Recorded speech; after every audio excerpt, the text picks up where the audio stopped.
Halo semuanya, selamat siang. Balik lagi bersama CV di sini dan hari ini kita akan bahas Bitcoin. Aduh, sorry guys.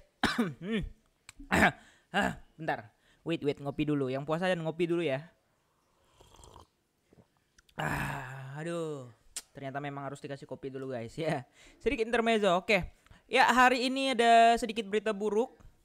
Dan ya berita buruknya yang pertama datang dari pula.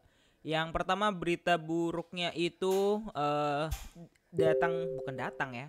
Berasal ya dari Kim Yong Ju, yaitu adalah foundernya CryptoQuant. Nah, kalian tahu CryptoQuant ini apa? Jadi CryptoQuant ini adalah ya on-chain data analysis seperti CoinGlass. Jujur aku nggak pernah pakai karena ini sedikit berbayar. Tapi kalau CoinGlass itu kan 100% free dan sebenarnya fungsinya sama untuk lihat likuidasi area, untuk lihat berapa orang yang terlikuidasi, berapa orang yang macam-macam lah, sama pokoknya intinya on-chain data analysis melihat pasar sekarang likuiditasnya kemana kayak gitu.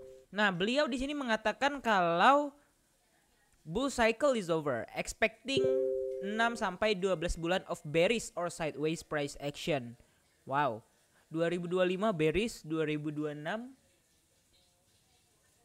apakah akan recovery kayak 2023? Apakah 2025 ini sama kayak 2000 berapa? 2022 ya, yang crash kemarin? Kita nggak ada yang tahu ya, cuman ya yang jelas di sini beliau user who subscribe, ujung-ujungnya jualan ya, received this signal a few days ago. I assume they have already adjust their position, so I'm positioning this now, katanya ya. Jadi ini udah rejection ya. Nah, ini udah reject, maksudnya udah rejection, dan price action itu udah under gitu ya, sama EMA 365 atau MA 1 tahun gitu. Moving average 1 tahun kan ada ya. Ada yang 50, ada yang 100, ada yang 200, ini 365. Ya sebenarnya sah-sah aja gitu. Nah, cuman di sini kalau kita lihat ini udah ada sedikit pola bagus ya, massive sell di situ. Nah, di sini terus tadi malam aku buat sinyal untuk BTC scalping dan target aku adalah kita bisa dapetin sekitar berapa persen itu. Bentar, kita cek dulu. Ini kurang lebih sekitar hampir 2% ya. Nah, aku pakai tadi malam time frame 4 jam ya. Kenapa? Karena sebenarnya udah ada confirmation ya. Confirmationnya adalah doji, kemudian ada candle kayak gini yang artinya itu adalah morning star ya. Morning star pattern ya. Nah, harusnya tuh kayak gini, morning star ya. Nah, morning star ini kan biasanya diawali dengan ada candle yang doji ya. Entah ini doji atau ini setengah doji, middle doji, bukan middle doji, apa namanya aku juga nggak tahu guys ya. Nah, ini maksudnya morning doji star ini kan, kemudian dia naik. Nah, sebenarnya aku udah berekspektasikan ini ada candle penurunan, kemudian dia ada doji ya, gravestone doji atau yang tanda salib, kalau makam orang Kristen itu tanda salib plus kayak gitu. Nah, tanda kayak gitu kemudian dibarengi dengan candle hijau dan dia udah mantul di trend line ya. That's why aku menganggap ini udah menjadi dua confirmation untuk naik ya. Karena apa? Yang pertama udah ada morning star, kemudian yang kedua di sini udah ada bukan udah ada, di sini dia mantul di resist trend line. Tapi ternyata dia nggak mampu naik, dia reject, tiba-tiba ada selling off gitu ya, ada selling off yang mengakibatkan ini terpecah gitu. Jadi pertanyaannya apakah ini akan turun ya? Pertanyaan kayak gitu ya. Kalau secara market structure dia udah breakdown, yang harusnya dia udah turun, tapi aku nggak expect dia akan turun dulu gitu. Jadi ya masih ada peluang selagi dia belum menjebol area week yang ini. Week yang ini ya. Week yang ini ya kemungkinan itu masih bisa diselamatin, atau dia cuman nge-sweep ke sini baru naik. Bisa nggak? Bisa ya. Nah, jadi selagi dia belum menjebol area hijau ini, itu marketnya harusnya aman-aman aja ya. Kecuali dia udah jebol dari area hijau ini, udah dipastikan dia akan ke kotak hijau ini gitu ya. Nah, jadi intinya week hijau terakhir ini sebagai last supportnya gitu. Jadi kita benar-benar menunggu confirmation dulu ya. Nah, jadi sebenarnya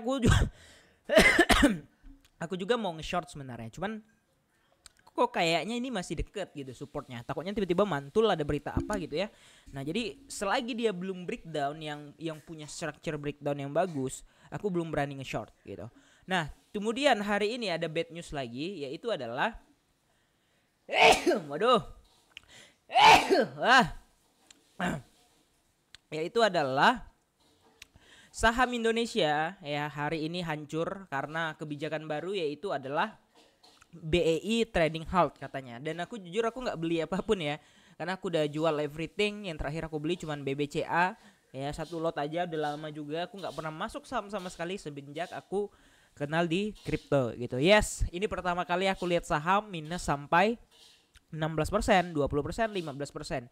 Aku nggak pernah lihat saham itu minus dari lebih dari 6% ya, kecuali waktu kemarin Goto ya, itu aja sih. Nah itu kan satu aja. Kalau ini, kalau kalian lihat ini keseluruhannya mayoritas itu di atas 5%, 5%, 5%, 6%, 6%. Nah cuman ini nih Astra nih ya, apa dia lagi bagus-bagusnya atau gimana aku nggak ngerti, karena aku benar-benar nggak ngikut saham satu pun, aku nggak ngikutin gitu. Karena aku cuman sebenarnya BBCA itu cuman untuk ambil dividennya aja gitu. Jadi bener-bener aku nggak trading, nggak mantau newsnya apa, beritanya apa, dan syukurnya udah exit. Dan sebenarnya ya cukup kesal juga karena waktu itu harganya tuh masih sekitar ya 4.000 atau 5.000, 4.700 gitu ya, ke 5.000-an ya.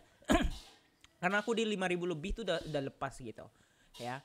Nah jadi aku benar-benar nggak pernah sentuh lagi semenjak itu. Dan ya balik ke instrumen yang pergi ke instrumen yang lebih kejam dan volatile gitu. Ya gimana menurut kalian? Apakah ini akan menjadi salah satu momentum untuk sell off dan market akan crash lagi ya sesuai yang prediksi kalian? Ya kalau aku pribadi, aku udah melihat bull dip di sini, tapi ini nggak akan jauh-jauh lagi selagi dia masih stay di atas 80 sampai 81.000. Udah gitu aja, oke? Jadi kira-kira kayak gitu aja. Jangan lupa untuk like dan subscribe. Makasih udah nonton video ini. See you in the next video. Bye bye.